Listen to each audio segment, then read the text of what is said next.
Segundo componente importante de los morteros de hormigón dijimos que eran los inertes. La principal función, la principal característica que habíamos destacado hoy de los inertes, que no tenían el comportamiento químico al mezclarse con el agua, hacía que no tengan inestabilidad química como ocurría con los aglomerantes. Ahora, ¿para qué sirven los inertes? En principio, a los inertes los clasificamos en finos, gruesos y livianos. ¿Para qué sirven los inertes? Bueno, vamos a hacer una referencia a esta imagen, por ejemplo. Esto es lo que yo les mencionaba hoy de lo que es la tierra arcillosa cuando le da el sol. Es la imagen que ustedes todos habrán visto. Una laguna cuando se seca. Generalmente en el fondo de la laguna no hay propiamente arcilla, pero hay zonas en las cuales se junta agua donde hay arcilla, se evapora el agua, comienza a secarse la arcilla y empieza a mostrar esta imagen.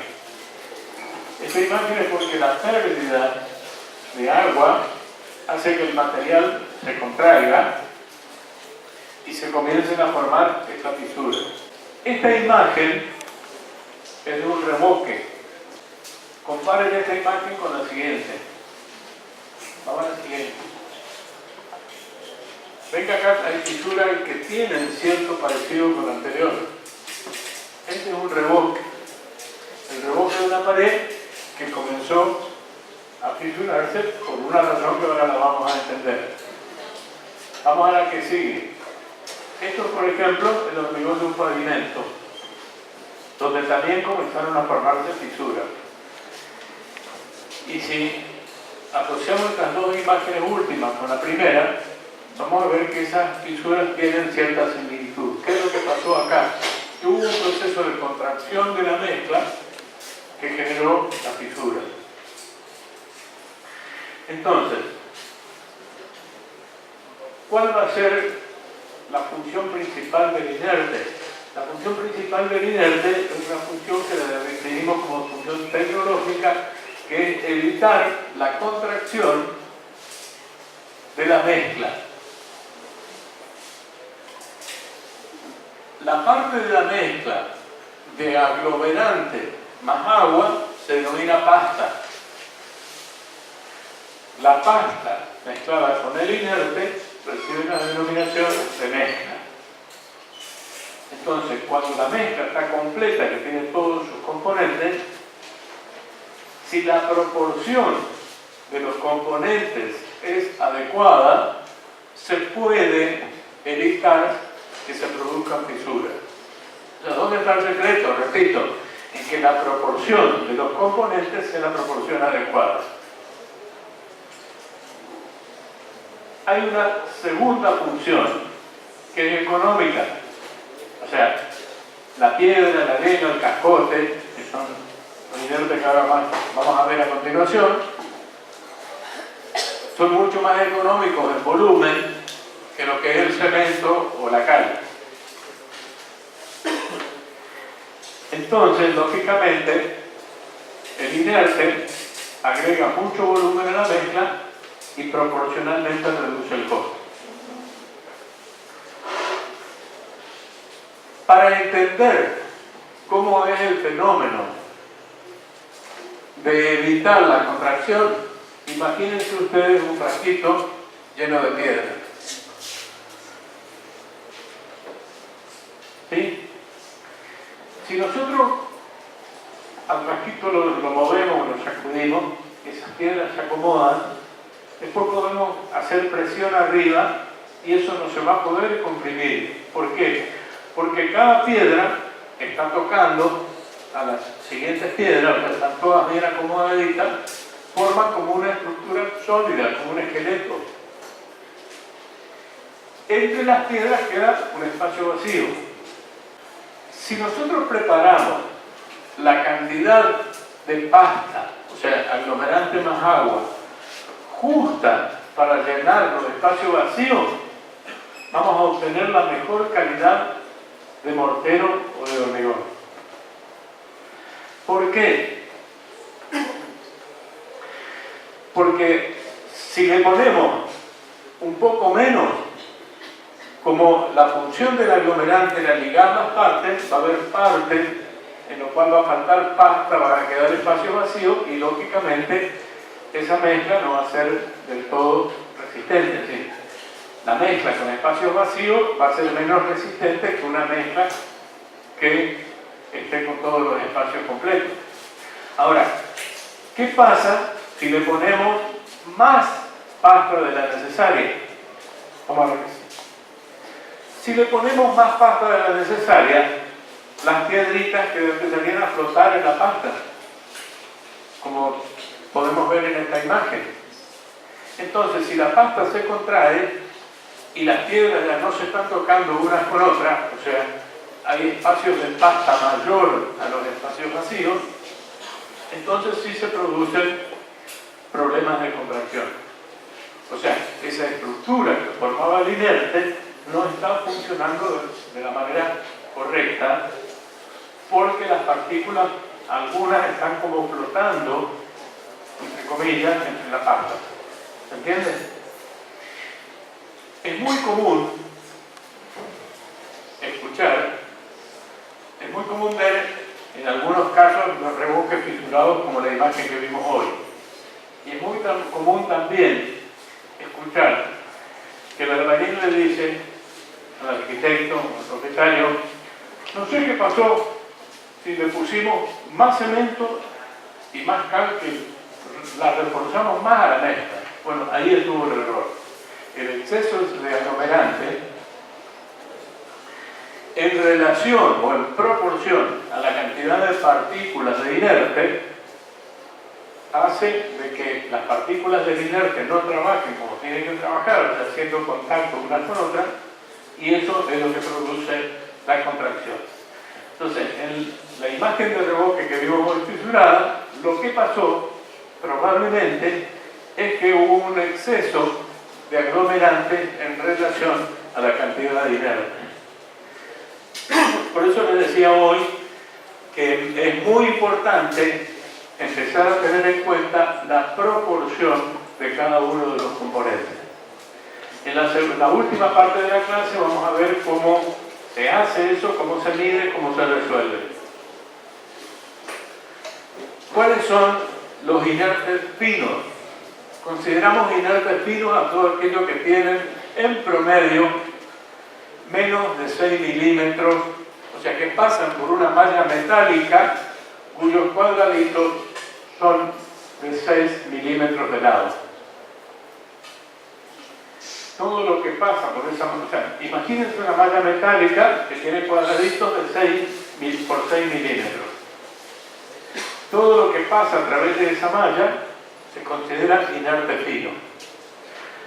Todo lo que es mayor a 6 milímetros, o sea que queda arriba de la malla, se considera inerte grueso.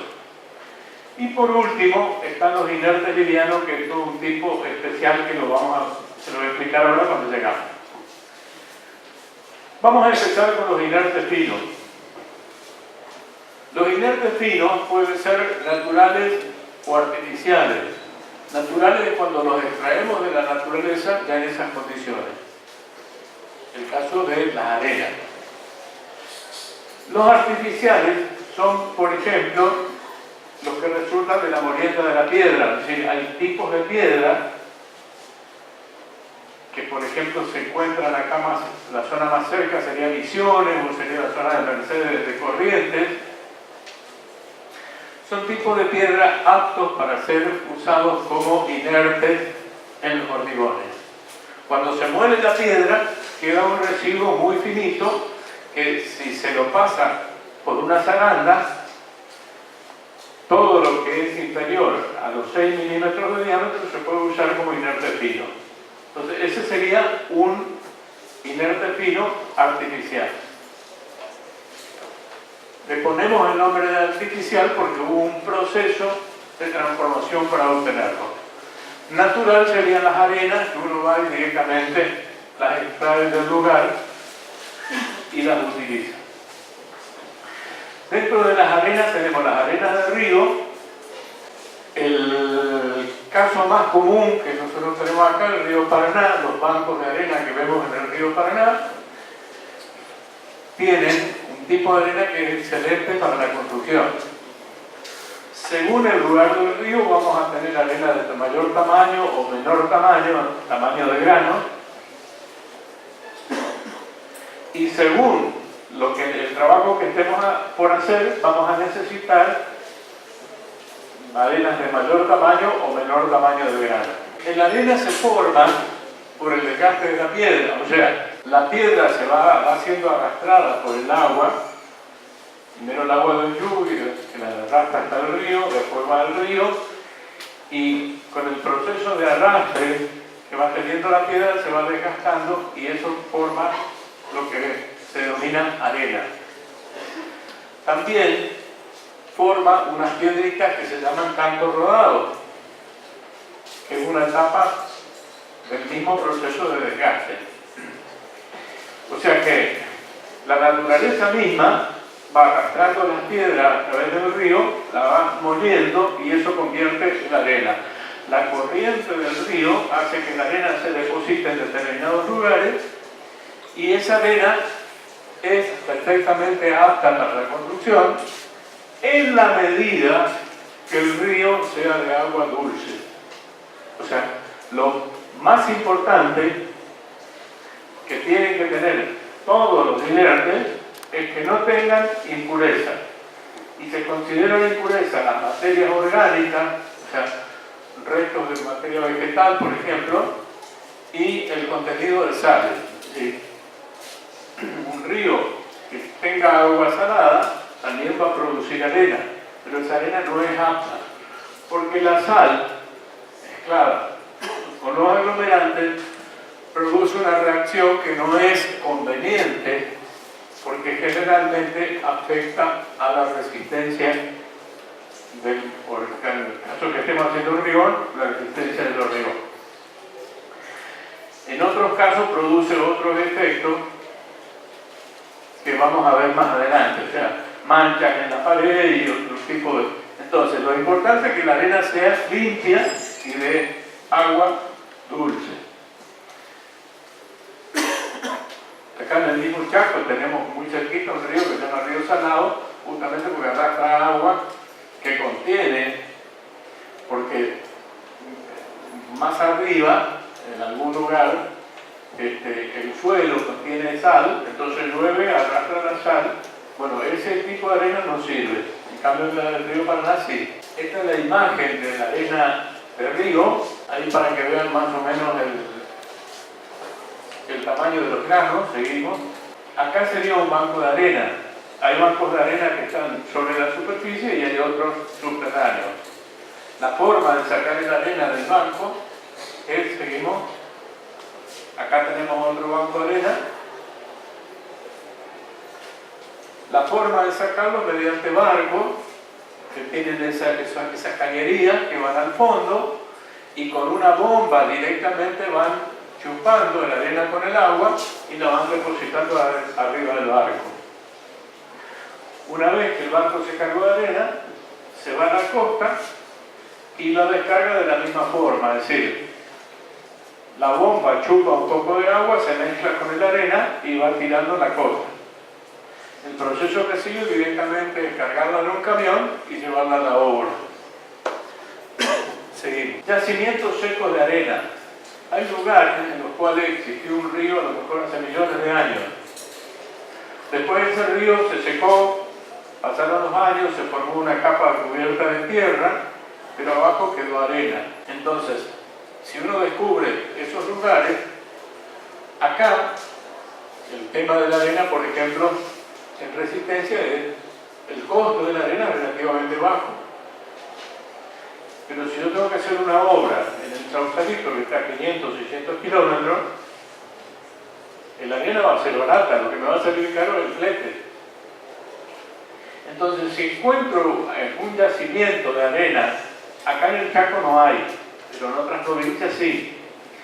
Hay lugares donde existió un río hace millones de años, a lo mejor, y bueno, se saca la capa de suelo vegetal que existe arriba, la primera capa de tierra, se accede al yacimiento y esa arena es perfectamente utilizable, también en la medida que no contenga ningún tipo de impureza. Vamos a otro.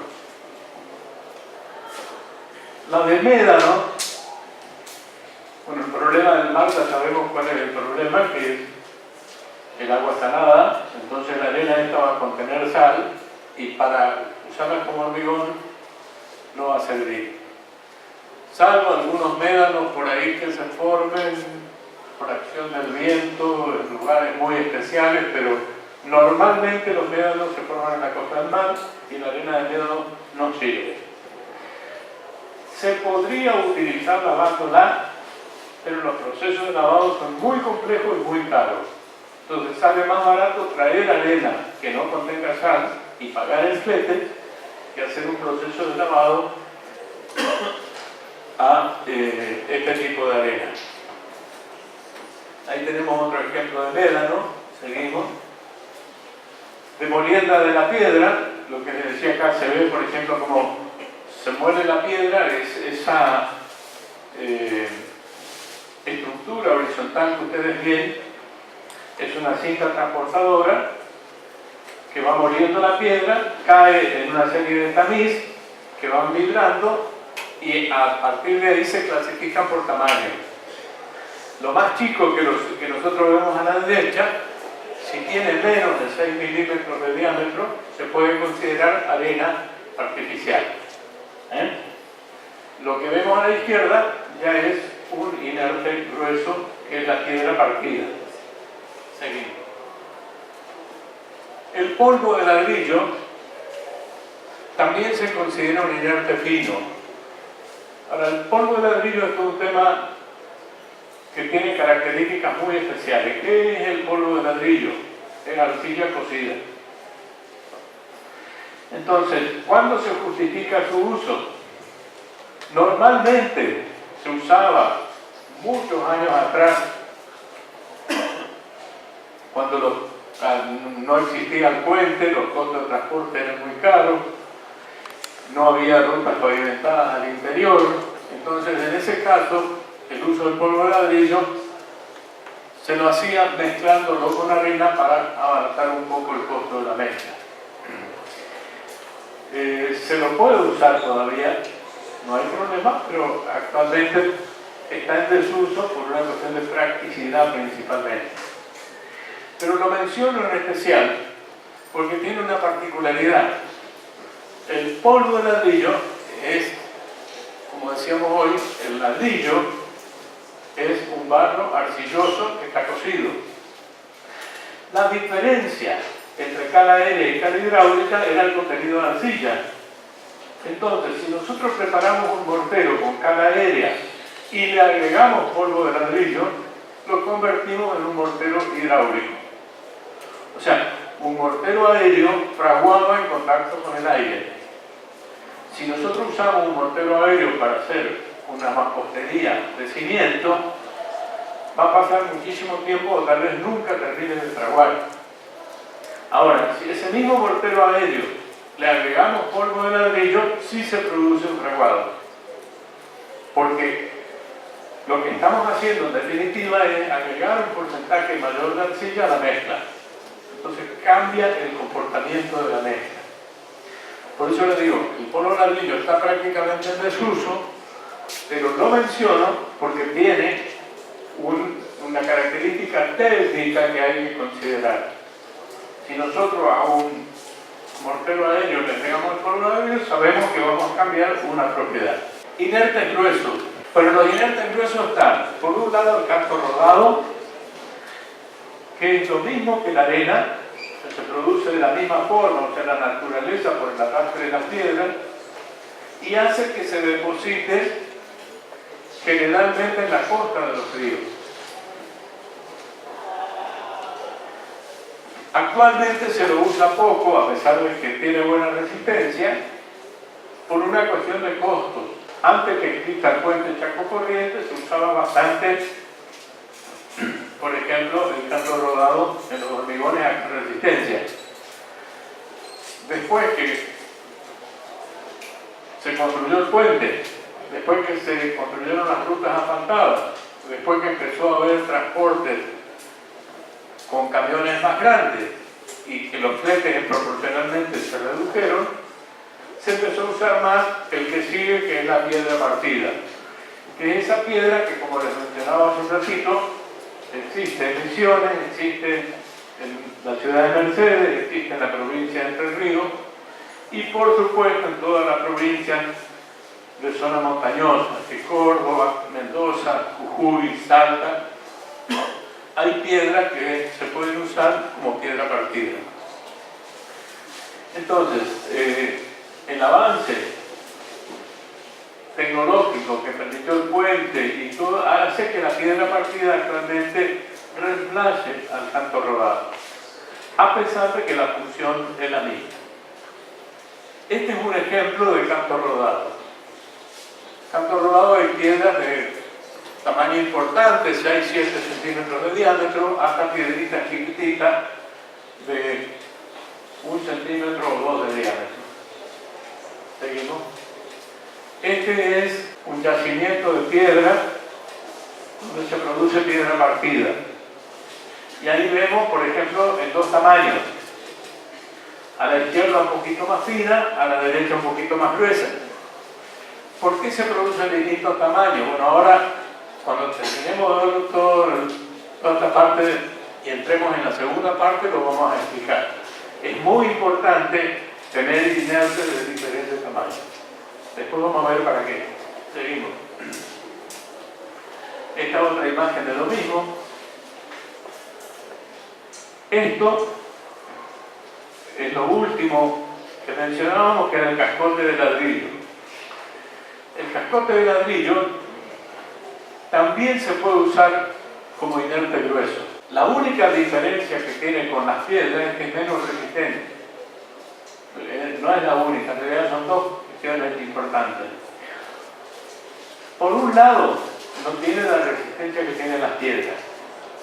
Y por otro lado, es un material higroscópico. ¿Qué significa eso? Que absorbe agua. Si nosotros preparamos un hormigón usando como inerte grueso el cascote de ladrillo, lo que puede pasar es que la humedad, vamos a suponer una viga o una losa de hormigón armado, lo que puede pasar es que la humedad penetre dentro del hormigón a través del cascote y llegue a las armaduras metálicas. Y si llega a las armaduras metálicas, las va a oxidar. Y si las oxida, las puede producir corrosión. Y si la armadura metálica se corroe, va disminuyendo su sección y puede perder resistencia. Entonces, por esa razón, el cascote de ladrillo está prohibido por reglamento ser utilizado en hormigones estructurales. En construcciones viejas, que alguna vez les toca demoler una casa de 80 o 90 años, probablemente encuentren losas hechas con ladrillo. Pero era una época que los reglamentos no lo prohibían y era una época que la piedra no se conseguía o salía carísimo traerla. Actualmente, repito, cuando tenga bien clarito, está prohibido por reglamento el uso del cascote de ladrillo para hormigones estructurales. Entonces, ¿para qué se lo usa? Se lo usa como hormigón de relleno. ¿Qué son los hormigones de relleno? Son los hormigones que sirven para nivelar cuando tenemos desnivel en una losa. Por ejemplo, cuando el baño se hace más bajo, que la losa del baño se hace más baja que la del dormitorio. O por ejemplo, para los contrapisos, que es la estructura sobre la cual se ponen los pisos. Entonces, para eso el cascote de ladrillo anda perfectamente bien, pero no es una función estructural. Continuamos. Inertes livianos. Acordando del yeso, que me preguntaron cuando terminó la clase, y se lo voy a aclarar porque no es que se me pasó, estoy tratando de cortar la clase para mencionar simplemente lo principal. Y dentro de esas cosas hay dos cuestiones que conviene mencionar. Entonces vamos a hacer un pequeño intervalo. Del yeso me faltó aclarar. Primero, me preguntaron si era impermeable. El yeso no es impermeable. Si nosotros tenemos un mortero de yeso, el agua lo atraviesa perfectamente bien. Y el segundo punto, que es más importante, que el yeso en contacto con el agua se degrada, o sea, se produce un proceso de degradación que lo vuelve a convertir en polvo. O sea, si nosotros tenemos un revoque de yeso y ese revoque se humedece con mucha frecuencia, va a terminar pulverizándose y cayendo en forma de polvo. Entonces, ¿por qué era importante decir esto?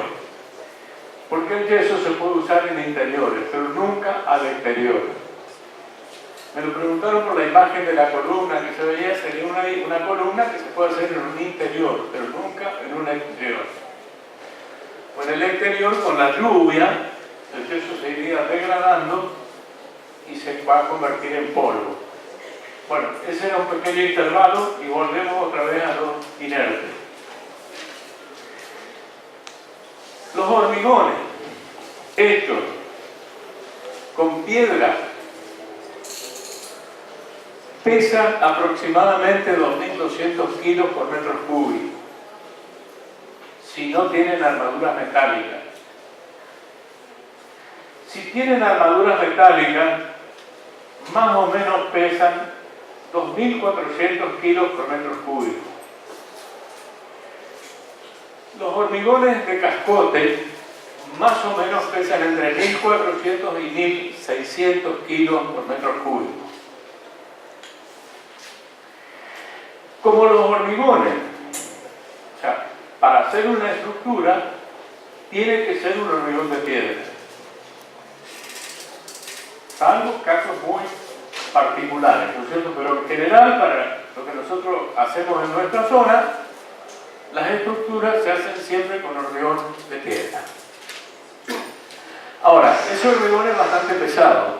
Vamos a suponer que estamos mirando en corte una losa de hormigón.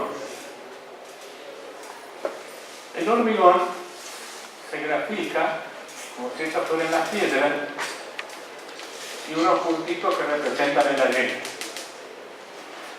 Vamos a suponer que acá hay un dormitorio, que acá hay una pared y que acá hay un baño. Es muy común hacer, por ejemplo, una viga y hacer una losa más baja en la zona del baño. ¿Para qué? Para que acá puedan pasar las cañerías de desagüe, de los artefactos del inodoro, el bidet, etc. Y después, cuando se coloca el piso que va a tener este nivel, se pueda mantener el mismo nivel de piso.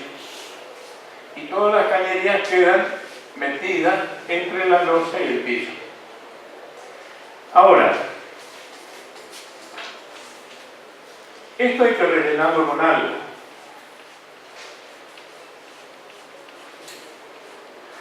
También el piso en las plantas altas no se coloca directamente sobre la losa, porque las losas tienen bastantes irregularidades. Entonces hay que hacer lo que llamamos contrapiso para poder nivelar la losa. También por una cuestión de problemas de dilatación y todo que van a ir aprendiendo más adelante. Pero acá también se coloca un hormigón que cumple la función de nivelar. Entonces, si queremos, bueno, esta representación en realidad debería ser, yo la hice así por una cuestión de tiempo, debería ser también representación como hormigón.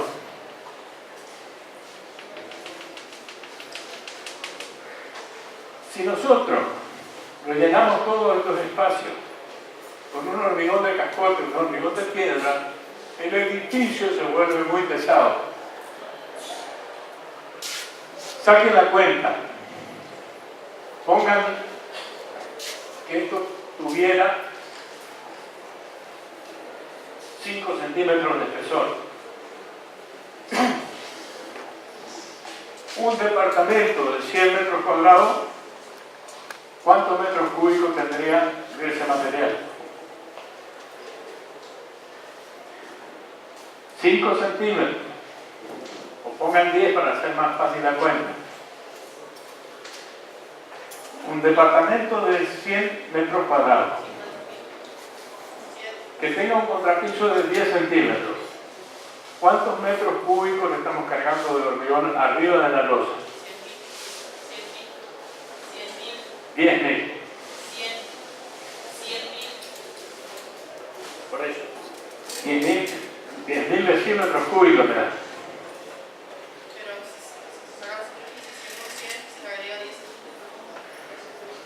No quiero perder mucho tiempo, pero vamos a hacerlo bien porque no, más triste sería que quede mal entendido.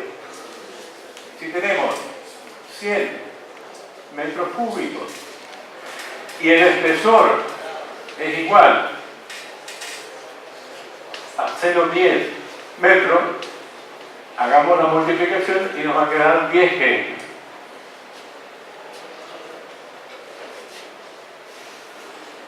100 por 0,10, ¿cuánto le queda? 10 ¿qué? Metros cúbicos. Si usamos un hormigón de piedra que pesa 2.400 kilogramos sobre metro cúbico, saquen la cuenta de cuántos kilos le estamos cargando por un departamento. 10 metros cúbicos por 2.400, estamos cargando 24.000 kilogramos.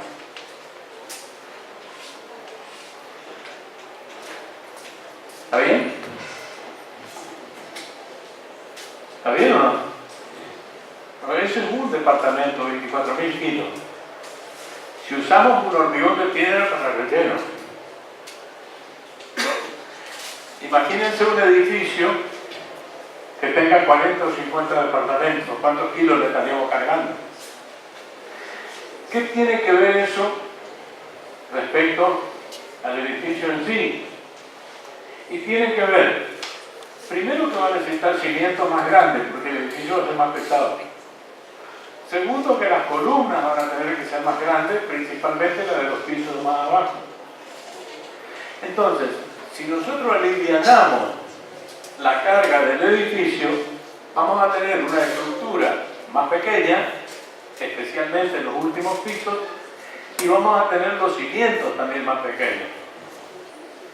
Entonces, ahí aparece la importancia de que para todos estos tipos de hormigones que no son estructurales, y principalmente en los edificios en altura, nosotros podamos reducir la carga. Si en vez de usar un hormigón de piedra, usamos un hormigón más liviano, por ejemplo, que pese 800 kilos por metro cúbico,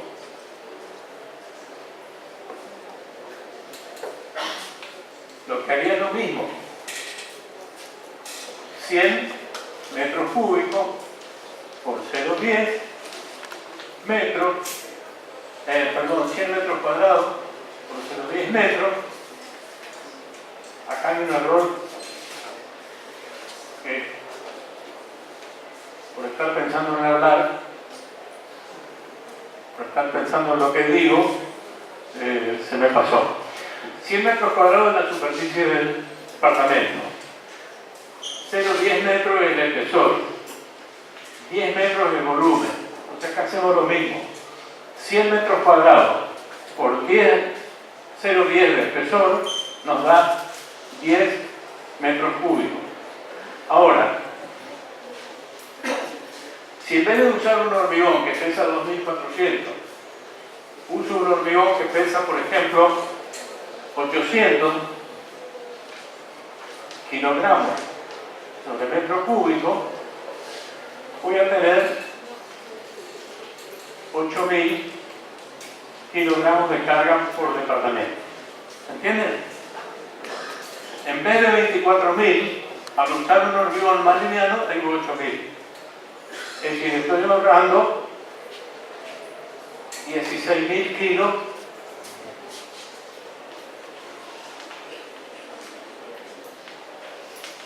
por cada departamento.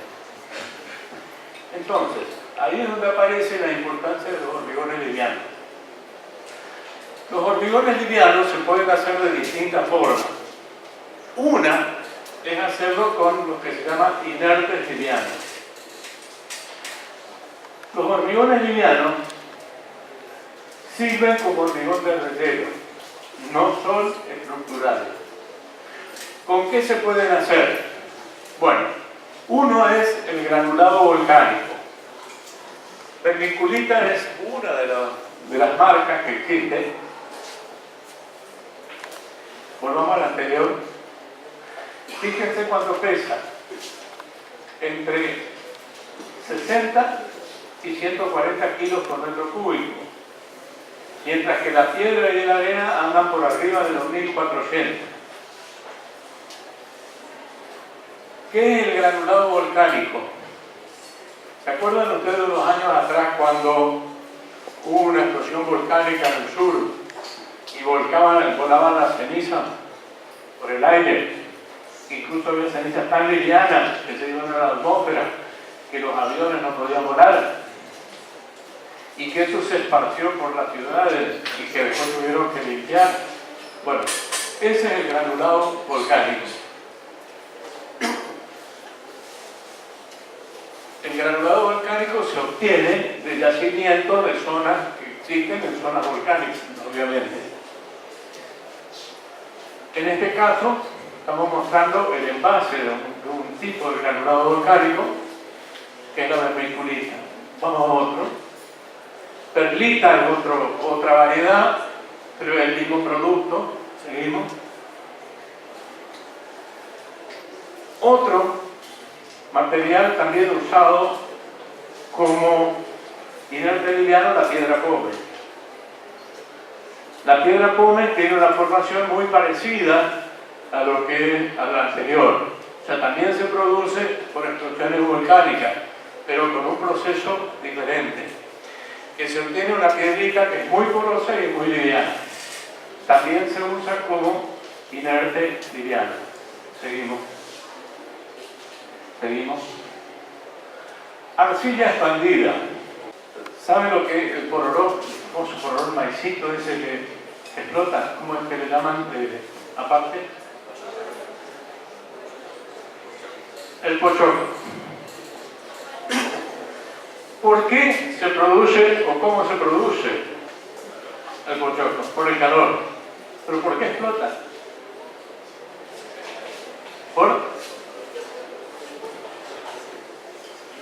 Bueno, explota porque en el interior contiene humedad. Esa humedad, al elevar la temperatura, se vaporiza. Y al vaporizarse en forma tan rápida produce la explosión. Con el arcilla se produce algo parecido.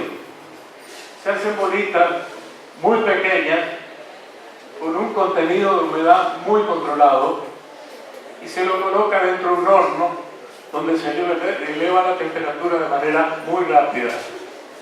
Entonces el agua dentro de la arcilla se evapora y esa evaporación hace que la bolita se infle como si fuera un pochoclo.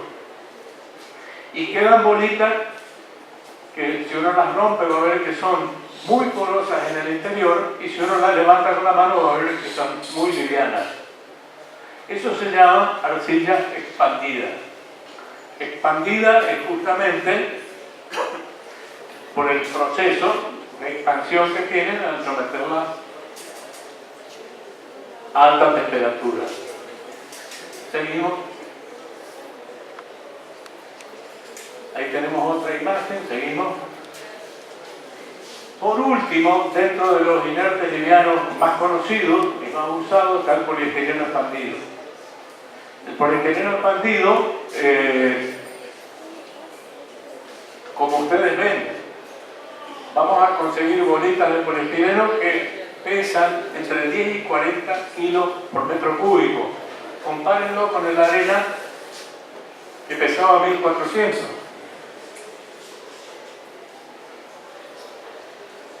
El polietileno expandido es excelente para ser usado en la preparación de hormigones livianos para el relleno. Pero tiene un problema, que es tan liviano que flota. Entonces necesita la mezcla con algunos aditivos para que le den más facilidad de mezclado. Entonces el polietileno expandido con el agregado de un aditivo se puede mezclar perfectamente con cemento, a veces se le agrega un poco de arena y con eso, mezclándolo, se obtiene un hormigón liviano. Los hormigones livianos en general pueden pesar tener un peso específico entre 400 y 800 o 900 kilogramos por metro cúbico.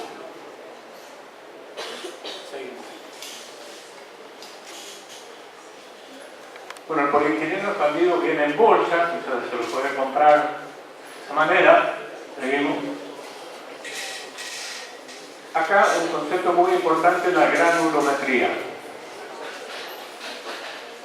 Granulometría se denomina a la clasificación por tamaño de los inertes. Para la clasificación existen unas herramientas que se denominan zarandas, que son estas bandejas que tienen una malla en la parte inferior. Estas bandejas, si miramos de la derecha hacia la izquierda, vamos a ver cómo se va reduciendo el tamaño, hasta llegar a un tamaño muy, muy finito de malla. Lo que se hace es colocarlas encimadas desde la más gruesa arriba a la más fina abajo. Una vez que se colocó, todas las bandejas se colocan en una máquina que lo que produce es una vibración.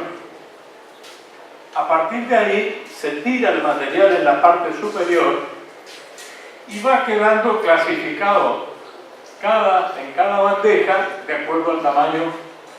O sea, a medida que van pasando por la malla, van quedando los de menor tamaño cada vez más abajo. Y al final queda, ya en la última bandeja, que es plana, que no tiene malla, queda la arena más finita. De esta manera se clasifican por tamaño los inertes, gruesos y finos. Y a eso se le denomina granulometría. ¿Por qué es importante la granulometría? Porque así como dijimos hoy, que si la pasta de aglomerante y agua llenaba los espacios vacíos de los inertes, nosotros mejorábamos los problemas de fisura por contracción. Si hacemos un proceso un poquito más complejo, con los inertes finos llenamos los espacios vacíos de los inertes gruesos. Y con la pasta llenamos los espacios vacíos de los inertes finos. El comportamiento mejora mucho más todavía. Por eso el hormigón tiene inerte grueso y tiene inerte fino. O sea, en la arena llena los espacios vacíos de la piedra. Y la pasta de cemento con agua llena los espacios vacíos de la arena. Y eso mejora el comportamiento. Cuanto más se mezclan los tamaños, mejor es el resultado. Por último, el agua. El agua tiene mucha importancia en la preparación de los morteros y hormigones, y principalmente en los hormigones. Primero, las funciones que cumple el agua. El agua va a cumplir dos funciones: una, plastificar la mezcla, y otra, producir la reacción química entre el aglomerante y el agua. El único caso que solamente cumple la función de plastificar la mezcla es el caso de la cal aérea. En todos los otros casos, la cal hidráulica, los cementos, los yesos, el agua cumple con la función las dos funciones, o sea, plastificar la mezcla y producir la reacción química. ¿Qué aspectos hay que tener en cuenta respecto al agua? En primer lugar, la calidad. ¿Cómo tiene que ser el agua que se utilice? Primero, tiene que ser agua dulce. Segundo, está comprobado que el agua potable que nosotros usamos, que contiene ciertos minerales, tiene mejor comportamiento que el agua destilada. El agua destilada sería un agua completamente pura. Sin embargo, está comprobado a través de ensayos en laboratorio que con lo que nosotros conocemos como agua potable, o lo que es el agua del río que se saca y lógicamente sufre un proceso, hace que esa agua contenga ciertos componentes, uno de ellos en el agua potable, por ejemplo, el cloro, que mejoran el comportamiento de la reacción con el aglomerante. Entonces, repito, el agua potable tiene mejor comportamiento que el agua destilada. El agua destilada sería el agua completamente pura. Ahora, lo importante del agua es que no contenga impurezas como ser materia orgánica o sales. Cualquier tipo de impureza nos va a producir reacciones que no son convenientes ni en los morteros ni en los hormigones. En el caso de los hormigones, principalmente por una cuestión de resistencia, si le van a quitar resistencia. En el caso de los morteros, va a producir otros efectos como ser el afloramiento por ahí que hace saltar la pintura y que aparecen como manchas blancas en la pared. Eso es porque a lo mejor se hizo un revoque que la arena o el agua contiene un porcentaje de sal que después, al absorber la humedad del ambiente, comienza a aflorar formando esas manchas blancas. Entonces, para que no se produzcan esos defectos y para que el hormigón tenga la resistencia necesaria, es importante la calidad del agua. Que no contenga sales, que no contenga material orgánico, que sea agua potable en la medida de lo posible. Y un último punto es la temperatura. Acuérdense lo que decíamos hoy respecto cuando hablamos de los aglomerantes. Si el aglomerante mezclado con el agua está a alta temperatura, el proceso de fraguado se acorta. Cuanto más rápido se produce el fraguado, hay más riesgo de fisuras. Entonces, la temperatura del agua es la que nos permite regular que ese proceso no sea demasiado acelerado.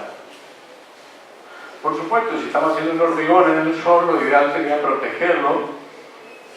Cuando uno lo carga, taparlo de alguna manera que no dé el sol, sería una de las precauciones. Pero la más importante de todo es el agua, es la temperatura del agua.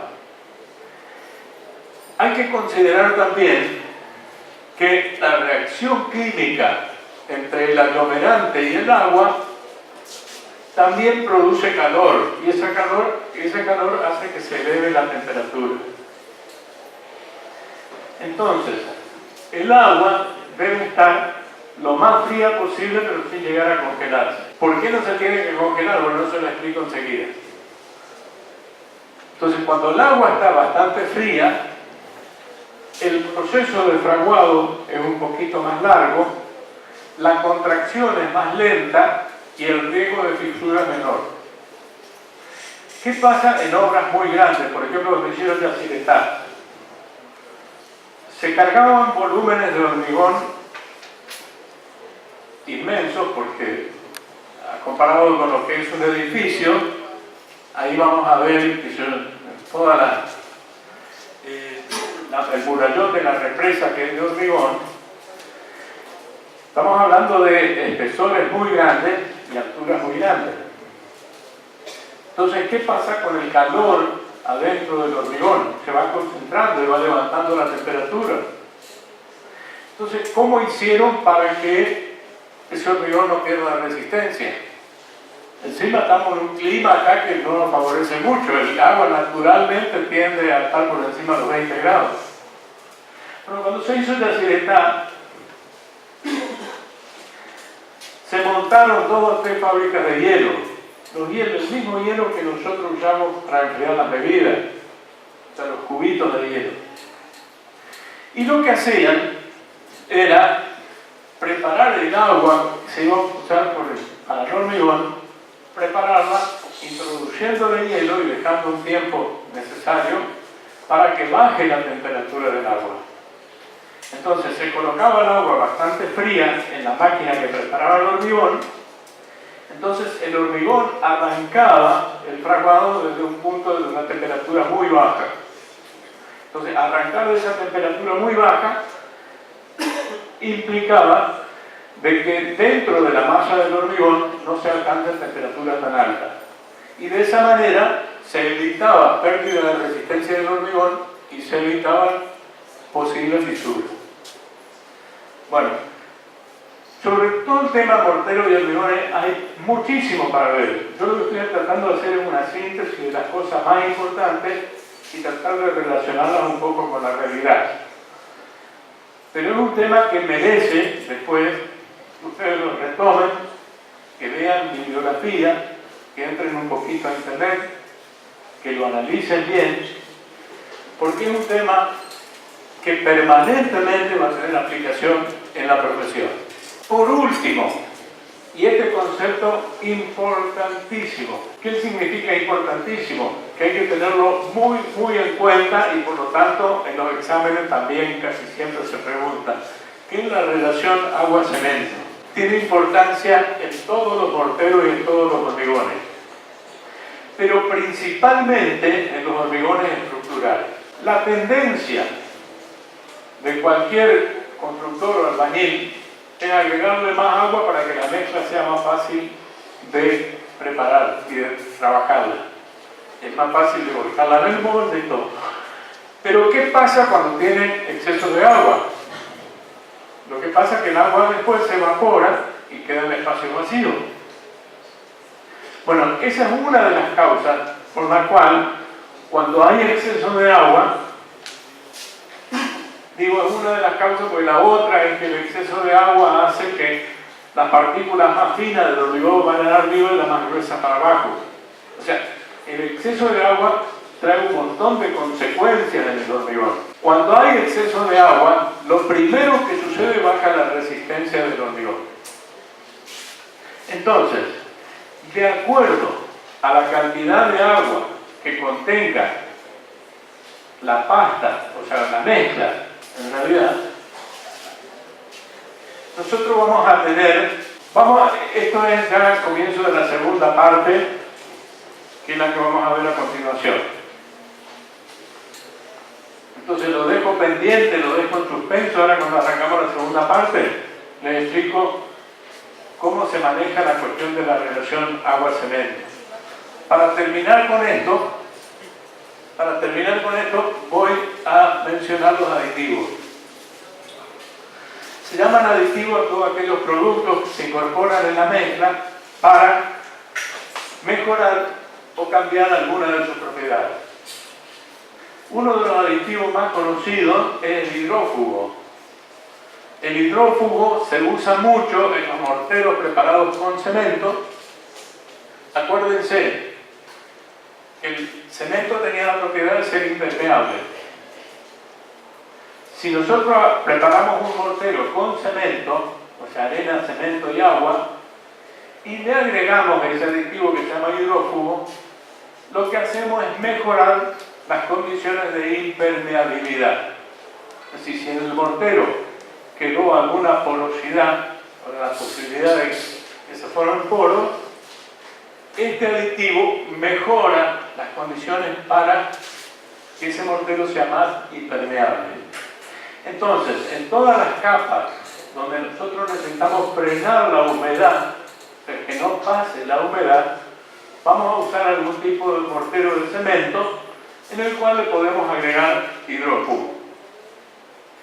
Bueno, así como eso, hay otros tipos de aditivos que se usan que pueden ser plastificantes.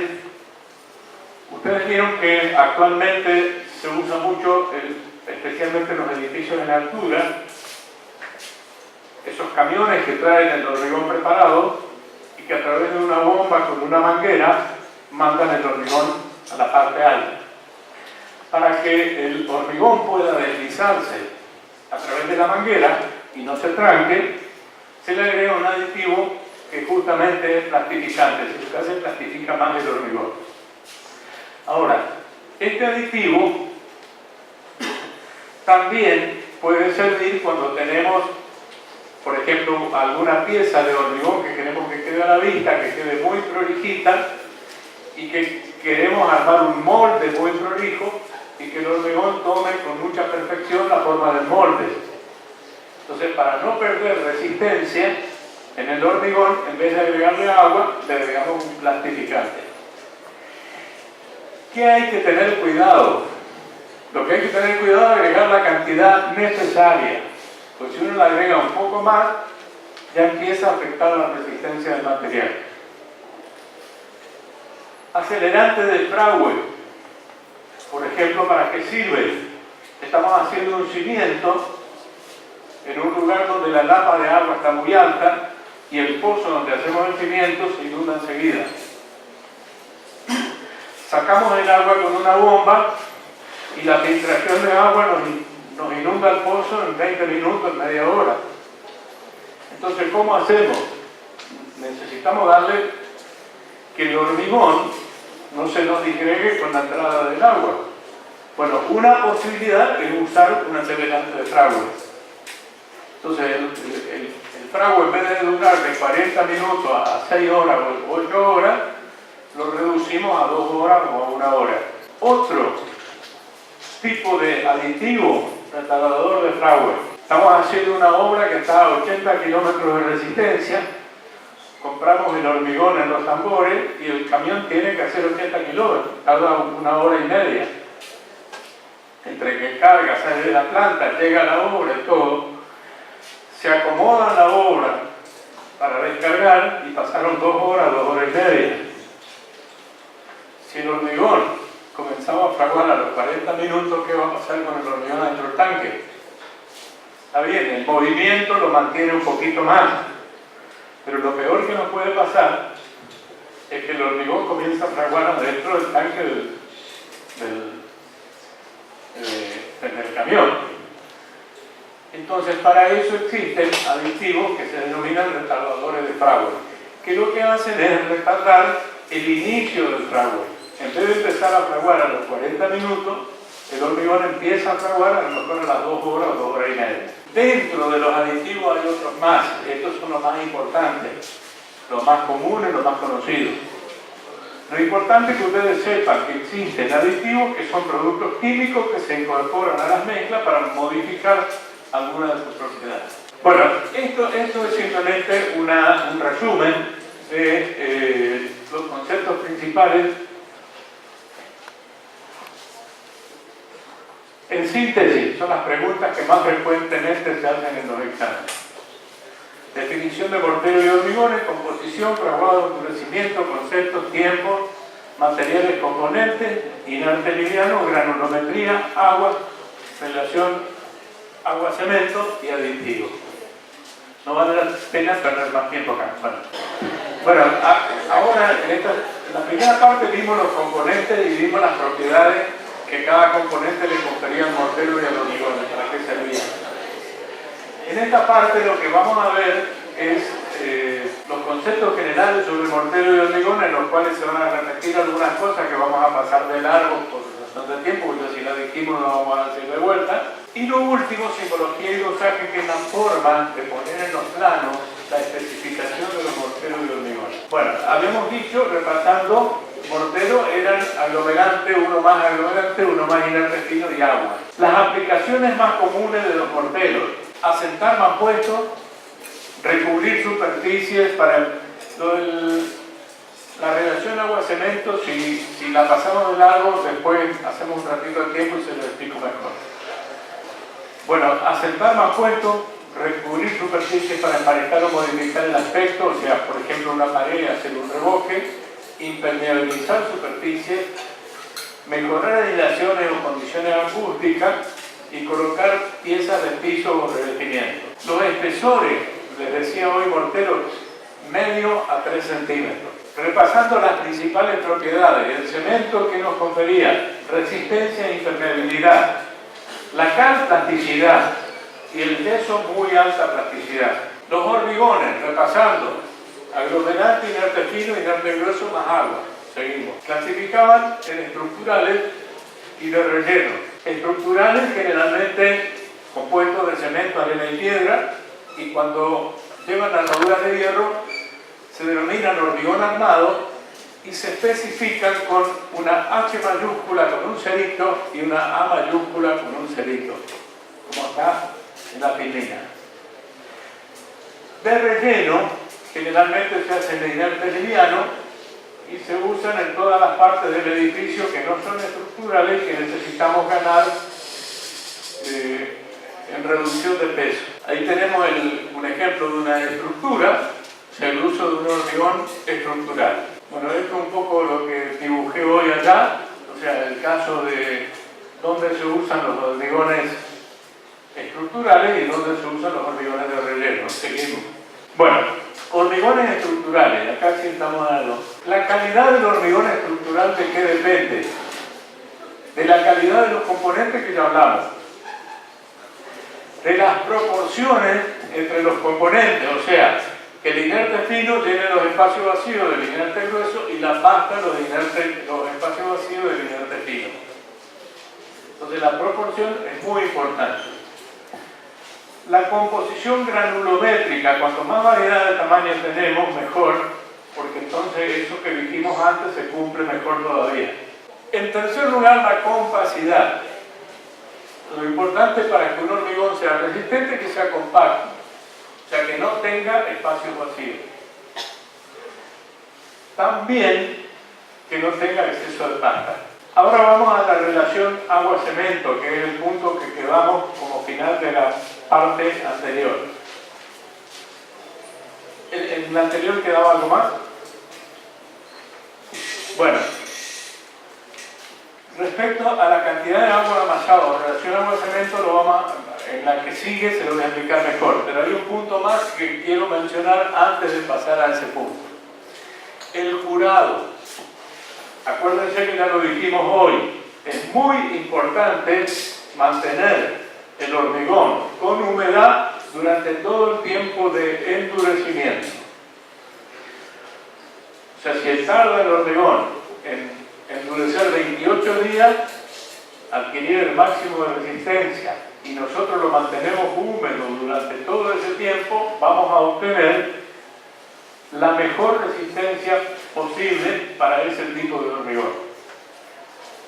Normalmente no se lo mantiene húmedo tanto tiempo, pero la humedad queda en el interior.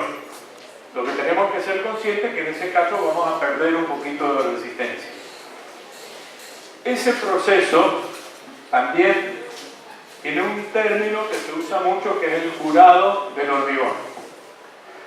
Se lo puede hacer manteniendo húmedo con agua, o se lo puede hacer formando una película que evite la evaporación del agua del propio hormigón. Ustedes habrán visto cuando hacen pavimento que es muy común que cuando terminan de cargar el hormigón le pongan un líquido de color blanco. Bueno, ese líquido de color blanco lo que hace en realidad es una película que impide que se evapore el agua que está dentro del hormigón. Es otra forma de hacer el curado del hormigón. Ahora sí vamos a la relación agua-cemento. La relación agua-cemento es uno de los aspectos más importantes que hay en la calidad del hormigón referida a la resistencia. Cuando la relación agua-cemento, o sea, la cantidad de litros de agua por kilo de cemento, es la más adecuada, es cuando el hormigón adquiere la mayor resistencia. En realidad, lo ideal es que el hormigón contenga la cantidad de agua necesaria para fraguar y poder ser trabajado. Cualquier poquito más de agua que nosotros le agreguemos va afectar la calidad del hormigón reduciendo la resistencia. Por eso les decía que es muy importante la presencia del arquitecto en la obra en determinados momentos, por ejemplo cuando se prepara hormigón. Porque si el hormigón se prepara en la obra, el albañil, el constructor, tiene la tendencia a agregarle más agua porque trabaja más fácil y trabaja más rápido. Pero eso le quita resistencia. Entonces el día que hay un hormigón importante significa una parte de la estructura que requiere cuidado, el arquitecto se instala en la obra y se queda desde que se comienza la obra a cargar el hormigón hasta que se termina. Serán 2 horas, 3 horas, 4 horas, depende de la cantidad de hormigón que haya que cargar. Pero es muy importante estar controlando. ¿Por qué? Porque el arquitecto controla que los encofrados, o sea, los moldes no se deformen. Si se deforma, lo corrige ahí antes de cargar el hormigón o sobre la marcha. Está controlando que las armaduras estén en el lugar correcto, porque también es muy común que los albañiles caminen arriba de las estructuras de hierro y por ahí se deforman las barras y no trabajan como tienen que trabajar. Y también es importante que el arquitecto esté en la obra controlando que el hormigón tenga la densidad que se había previsto, o sea, la relación agua-cemento adecuada. Porque si le agregan más agua para hacer más fácil el trabajo, vamos a tener un hormigón que no va a tener la resistencia que nosotros hemos previsto. Si tenemos tiempo, alguna de las clases del segundo cuatrimestre les voy a pasar lo de la torre Petrona para que vean lo que es cuando un hormigón no sale de la calidad necesaria. Pero bueno, un tema que hoy no tenemos tiempo. Según la cantidad de agua que le agreguemos al hormigón, o sea, según la relación agua-cemento, vamos a tener 3 tipos de hormigones. Hormigones densos, plásticos y fluidos. El denso es el hormigón más resistente de los 3. Pero tiene un problema, que como al ser tan denso, no tiene plasticidad suficiente para acomodarse en los moldes o penetrar entre las armaduras metálicas. Nos pueden quedar huecos o espacios vacíos que lo vamos a notar recién cuando saquemos el encofrado, o sea, cuando saquemos el molde. Entonces, si bien el hormigón puede ser resistente, si quedan huecos o espacios vacíos, la pieza no va a tener resistencia. Entonces, ¿para qué sirve el hormigón denso? Y por ejemplo, cuando hacemos bases de hormigón, que tienen mucho hormigón y poca armadura, y que el encofrado del molde, vamos a suponer que tenemos que hacer una base de un cimiento. Lo que hacemos es una excavación. La excavación hace de molde. Entonces volcamos el hormigón allá adentro y lo podemos compactar con mucha facilidad y con mucha fuerza, y el molde no se va a deformar porque es la tierra. Ahí sí podemos usar un hormigón denso. Cuando estamos haciendo columnas, vigas o losas, ya necesitamos que el hormigón sea un poquito más plástico. Entonces, perdemos resistencia en cuanto a la calidad del hormigón, pero la ganamos en cuanto a la calidad del colado, o sea, ganamos en cuanto a la calidad constructiva. El hormigón se va a moldar mejor a los encofrados que nosotros tenemos preparados y va a pasar mejor entre las barras de hierro, o sea, se va a acomodar mejor. Entonces, el hormigón plástico es el que más se usa para las estructuras. ¿Cómo se puede hacer para trabajar con un hormigón que tenga la característica de ser un hormigón plástico, pero que no pierda resistencia?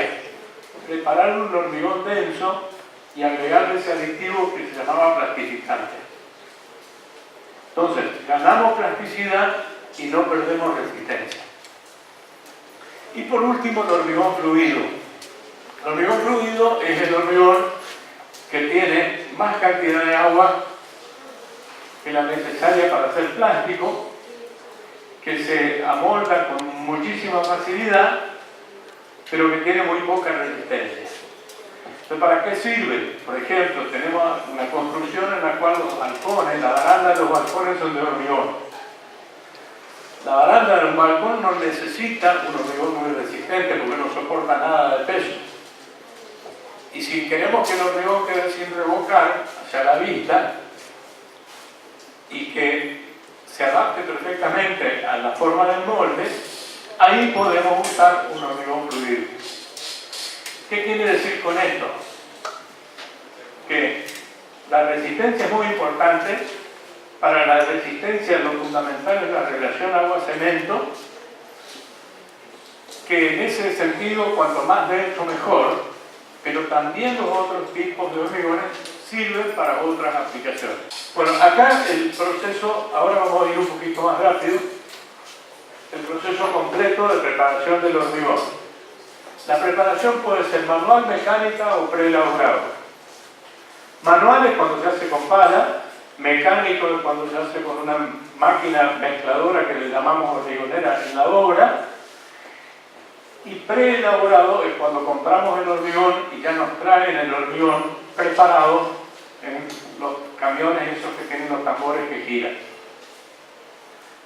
El colado se llama el proceso de volcar el hormigón en el molde. Puede ser sobre el terreno, puede ser sobre encofrado tradicional es cuando hacemos los moldes, depende de la zona. En nuestra zona es muy común hacer moldes de madera, o sea, encofrados de madera, o sea, eso le llamamos tradicional. Y moldes especiales serían aquellos que ya vienen preparados para determinadas piezas. Por ejemplo, esta viga que ustedes ven acá es una viga que no se fabricó en este lugar. Se fabricó en Córdoba, después la trajeron y acá la montaron. Y esta viga se fabricó en un molde especial, que son moldes metálicos que están en la fábrica, que sirven para hacer piezas de este tipo con este nivel de prolijidad. En obra también se pueden usar algunos moldes especiales. Fraguado y endurecimiento ya hablamos, o sea, lo que dije recién, el curado que puede ser con agua o con productos especiales. Y estos son los pasos que hay que tener en cuenta en toda la etapa de producción y control del hormigón. Acá vamos a ir rápido. Preparado in situ cuando se prepara en la obra y preelaborado cuando se compra. Bueno, esto es lo mismo que ya vimos, así que vamos a seguir. Preparación manual, seguimos. Mecánica, seguimos. Este es el preelaborado. Se prepara en una planta, generalmente son hormigones de alta calidad porque los procesos de producción son muy controlados. Acá vemos cómo se está volcando, por ejemplo, un hormigón para hacer esto es sobre un suelo natural, es para hacer una platea tipo un pavimento. Acá vemos, por ejemplo, un camión con una bomba que está bombeando hormigón a la parte alta de un edificio. Acá es cuando se justifica el uso, por ejemplo, de los plastificantes. Seguimos. Colado, seguimos. Bueno, esto es un encofrado de madera. Vamos a ir rápido para no hacer tan largo. Estos son encofrados de madera. Se entra todo dentro de lo tradicional. Acá tenemos un caso especial de algo bastante complejo y fíjense cómo con madera se ha ido buscando la forma de hacer el molde para después cargar el hormigón y que cuando sacan la madera, la pieza de hormigón tenga esa forma. Acá tenemos, por ejemplo, el encofrado de una escalera, o sea, el molde que sirve para hacer una escalera. Acá tenemos, por ejemplo, encofrados metálicos. La ventaja del encofrado metálico es que se puede armar y desarmar y reutilizar con mucho más facilidad que los de madera. Acá tenemos un encofrado metálico para hacer tabiques. Acá están los pesos específicos que ustedes, ahí está la información, ustedes la van a tener. Entonces pueden tomarla como referencia. Acá vamos a volver a algo que ya vimos cuando vimos propiedades de los materiales. Cuando vimos propiedades de los materiales, yo les expliqué. Dentro de las propiedades había una propiedad que era la resistencia del material. En el caso de los hormigones, lo que se hace es, cuando los ingenieros llaman diseñar hormigón, cuando toman el tipo de piedra que van a usar, el tipo de cemento y el tipo de arena y el agua que van a usar, preparan un hormigón con esos materiales, lo colocan en una probeta, que la probeta es ese molde que está en primer plano, ahí está abierto, pero eso se cierra y queda un cilindro, lo vuelcan adentro, lo dejan fraguar, lo sumergen en el agua y lo dejan para hacer el primer ensayo 7 días, el segundo ensayo 14 días y a veces un tercer ensayo de 21 días. Se preparan varias probetas. Una vez que tienen preparada la probeta y las dejan sumergidas en el agua, cosa que el curado sea lo más completo posible. Acá tenemos otras imágenes de la probeta. Una vez que se terminó el proceso de curado, o sea que la probeta quedó sumergida en los 7, 14 o 21 días que se había establecido, se la saca del agua, se la deja secar, se coloca en la parte inferior y superior como una tapita para que el apoyo sea plano y se coloca. Bueno, ahí tenemos, por ejemplo, probetas de un ensayo. O sea, de un solo hormigón sacan varias probetas para hacer diferentes. ¿Por qué varias? Porque nosotros podemos hacer una y nos puede dar muy bien, pero hacemos otra y nos da regular. Entonces, eso es un indicador de que el material no es homogéneo en cuanto a su resistencia. Si hacemos 6, 8, 10 probetas y todas nos dan un valor alto, quiere decir que el hormigón es homogéneo en cuanto a su resistencia, o sea, de mejor calidad. Esta es la máquina en la cual hacíamos el ensayo, que ya la vimos. Acá es donde se medía la fuerza que hace la máquina cuando aprieta la probeta. Seguimos. Ahí está la probeta colocada. El cilindro de arriba es el que la empuja y empieza a hacer fuerza hasta que la probeta se rompe. Seguimos. Ahí, fíjense, está ejerciendo la fuerza de 83 o 84 mil kilos. Cuando llega al máximo de que la probeta se rompe, tenemos 83 mil kilos dividida la superficie de la probeta, tenemos la resistencia de ese hormigón. Estas son las probetas rotas. Las probetas se hacen antes de preparar un tipo de hormigón, si uno quiere conocer la calidad de los materiales de una zona, o se hacen también cuando se está construyendo un edificio para ver si el hormigón que se utilizó es de la calidad adecuada para la función que tiene que cumplir. Bueno, y ahora lo último, que es simbología y glosaje. Imagínense ustedes en un plano, todavía no vieron detalles constructivos, pero el sistema de representación ya habrán visto algo respecto a lo que es un plano. Si en un plano tienen que especificar en cada parte, vamos a suponer, un detalle constructivo es la ampliación de un pedacito de una obra. Un detalle constructivo es, por ejemplo, decir, bueno, yo acá tengo una pared, acá voy a tener el piso del dormitorio,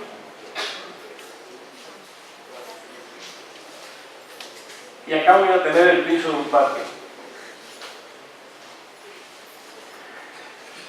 Esto lo tengo que hacer en el plano para que el constructor sepa cómo va a resolver cada una de las partes. Es decir, cada uno de los materiales, cómo se combina con el resto. Entonces, para hacer el plano, lo primero que tengo que hacer es el dibujo, que voy a empezar por la parte más importante, que sería la mampostería, por ejemplo. Esto sería el encuentro de una pared con los pisos. Entonces tengo los ladrillos. ¿Los ladrillos con qué van colocados? Y van colocados con una mezcla que se llama mezcla de argento. Después tengo que hacer el revoque de adentro, que va a tener dos capas. Eso ya lo vamos a ver mejor cuando vemos revoque. Voy a tener que hacer el revoque de afuera, que también va a tener, va a tener tres capas en vez de dos, si es tradicional. Voy a tener que hacer una capa acá para que no suba el agua. Voy a tener que hacer el dibujo del piso. Voy a tener que dibujar también el mortero con el cual se sienta el piso. Voy a tener que dibujar el hormigón sobre el cual va el piso. Este puede ser un hormigón de cascote. Voy a tener que dibujar el zócalo. Ahora resulta que acá la humedad puede venir por acá y puede pasar por acá. Entonces el zócalo lo voy a tener que poner con algún tipo de mortero que permita que la humedad no suba.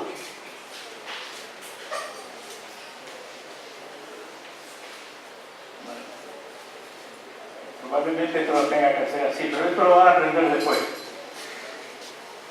Del lado de afuera también voy a tener el piso, voy a tener el zócalo, voy a tener el mortero en el que se asienta el piso, el hormigón que sigue la estructura del piso.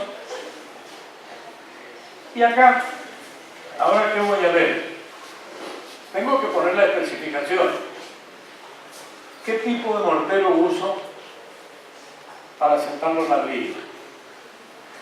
¿Qué tipo de mortero uso en las dos capas del revoque interior? ¿Qué tipo de mortero uso en las tres capas del revoque que va afuera?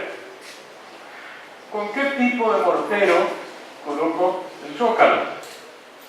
¿Con qué tipo de mortero coloco el piso? ¿Con qué tipo de hormigón hago el contrapiso? ¿Con qué tipo de mortero asiento este piso? Como este piso va afuera, capaz que necesita un mortero distinto a este. ¿Y con qué tipo de hormigón hago esto? ¿Y con qué tipo de mortero hago esta capa que podemos ver, un tema que vamos a ver más adelante, se llama capa aisladora? Fíjense en este detalle nomás. Tengo 1, 2, 3, 4, 5, 6, 7, 8, 9, 10, 11, 12. 12 tipos diferentes de materiales. Entre morteros y hormigones tengo 12 tipos diferentes que poner en el plano. Imagínense lo que sería el plano si yo en cada uno empiezo a poner. Pero por ejemplo,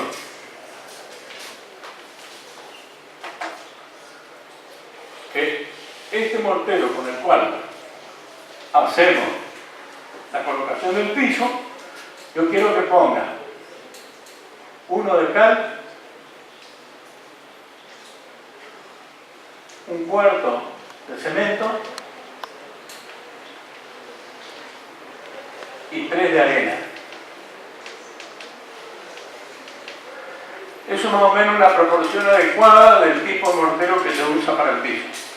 Ahora, imagínense si yo empiezo a poner esto en cada parte del plano del detalle. Se me va a hacer un... Ya sé que es un plano nada más que para este detalle. Bueno, esto acá yo lo puedo traducir a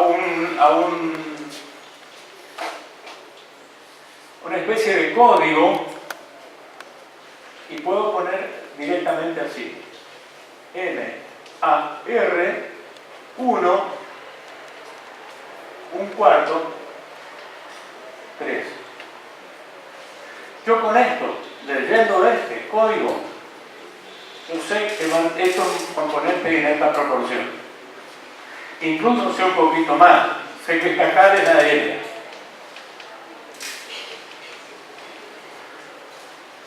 Bueno, acá hay que concentrarse un poquito para entender el código. Acá esto lo leo: mortero aéreo reforzado. Y esto se llama simbología.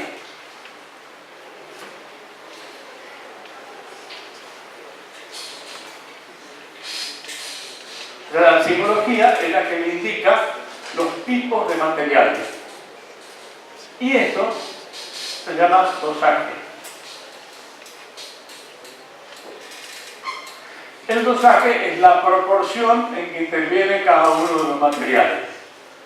Entonces esto se llama mortero aéreo reforzado, que tiene un volumen de cal aérea, un cuarto de volumen de cemento y 3 volúmenes de arena. Es decir, tengo un volumen de cal, por ejemplo un balde, un cuarto de cemento,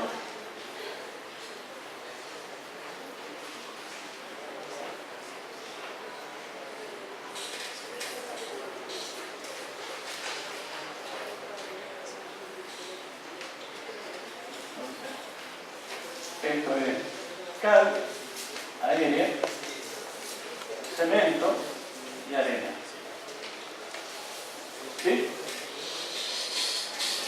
Bueno, lo que vamos a aprender ahora es cómo se arma esa codificación. No la van a aprender en el instante. Traten ahora de entenderla. Y después la repasan, y cuando la repasan y afianzan un poquito, les va a resultar bastante fácil. La simbología permite identificar los materiales que lo componen y se indican con letras mayúsculas. El orden es siempre, primero, el aglomerante principal. Y el aglomerante principal siempre va a tener el valor 1 y va a ser la referencia. En relación a ese volumen se sacan todos los otros volúmenes.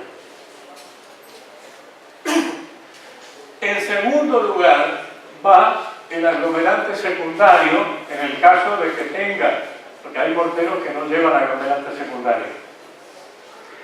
Después, lo que es inerte fino, inerte grueso, no se especifica, porque cuando es mortero se sabe que es arena, y cuando es hormigón se sabe que es arena y piedra. Entonces, no se especifica en la medida que no sea un material distinto a la arena y la piedra. Dicho de otra manera, cuando no se especifica es porque va arena y piedra. Cuando va a otro material, sí se especifica. Bueno, acá está lo que está escrito, lo que yo acabo de explicar, ¿no es cierto?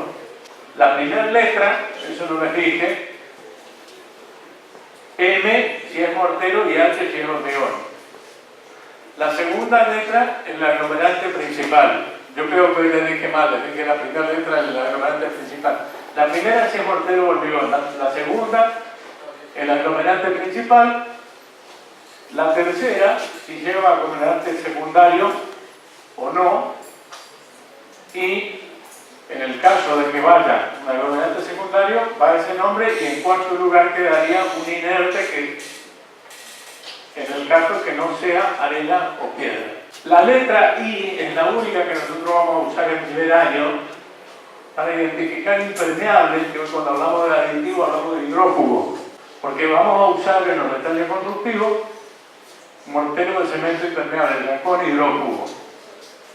Entonces, cuando va la letra I al final de la simbología, significa que ese mortero tiene hidrófugo. Cuando va la H con el cerito y la A con el cerito, como ya les dije hoy, se lo recuerdo, es porque estamos hablando de hormigón armado. En este caso, siempre es cemento, piedra, arena, agua, y acá se agregan las armaduras metálicas. O sea, cuando aparece la H con el cerito y la A con el cerito, siempre estamos hablando de lo mismo. Bueno, y acá están todas las combinaciones posibles que podemos lograr con la simbología. Vamos a tomar algún ejemplo, no vamos a ir uno por uno porque esto va a ser muy largo. Si ponemos, por ejemplo, vamos a tomar, por ejemplo, M, H, C,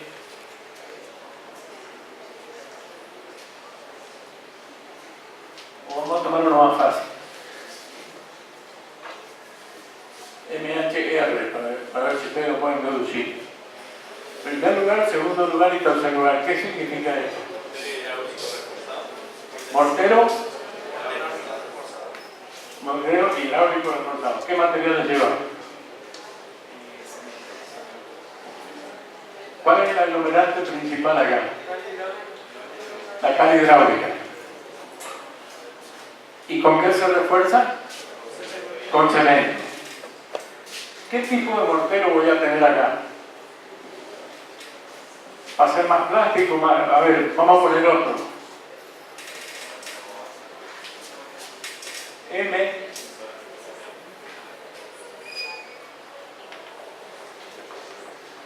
¿Este qué es? Mortero. B.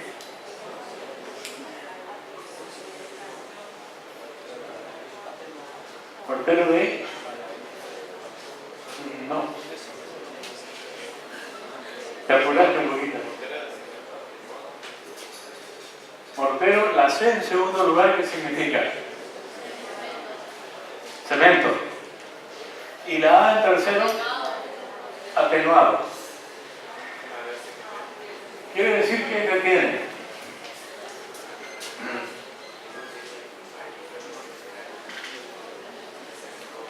aglomerante principal, cal, o vamos a poner así.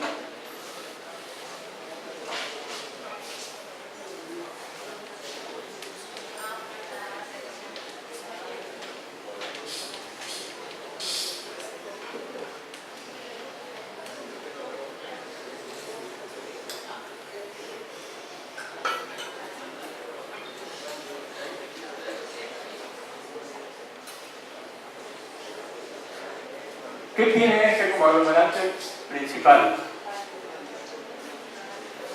Más fuerte. Cal hidráulica.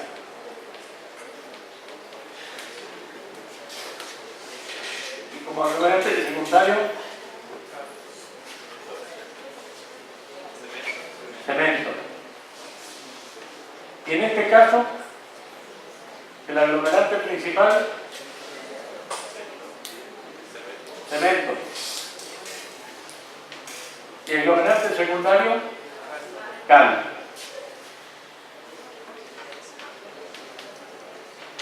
Pregunto, si yo de los dos tengo que elegir el más resistente, ¿cuál elijo?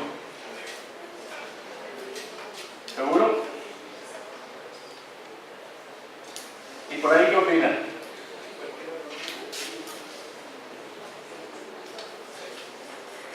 O sea, si va a ser más resistente un mortero preparado con cal que le agrega un poquito de cemento o un mortero de cemento con un poquito de cal. Entonces, si tengo que elegir el más resistente, ¿cuál elijo? El de abajo. Y si tengo que elegir el más plástico, ahí el de arriba. ¿Se entiende cómo juega? Por un lado la codificación, pero por otro lado todos los conceptos que vimos antes. Bueno, y después vamos a la que sigue.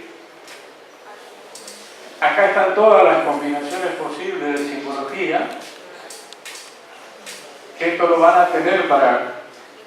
No haría falta, porque si entendieron bien lo anterior, esto obviamente que es una repetición. Y por último viene el dosaje. El dosaje es la proporción de cada uno de los componentes.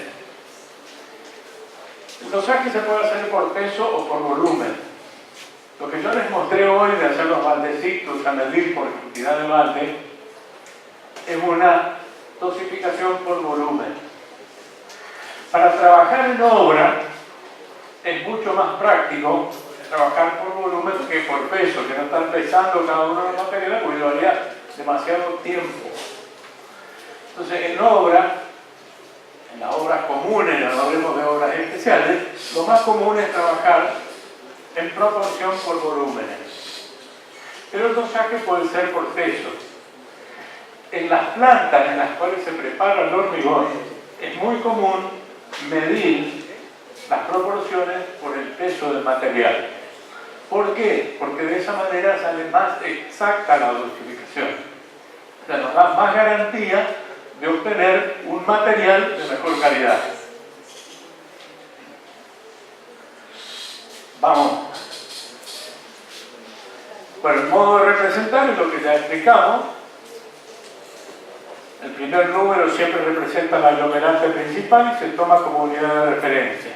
Los siguientes números de forma sucesiva representan proporciones del aglomerante secundario que existe, el inerte fino y el inerte grueso.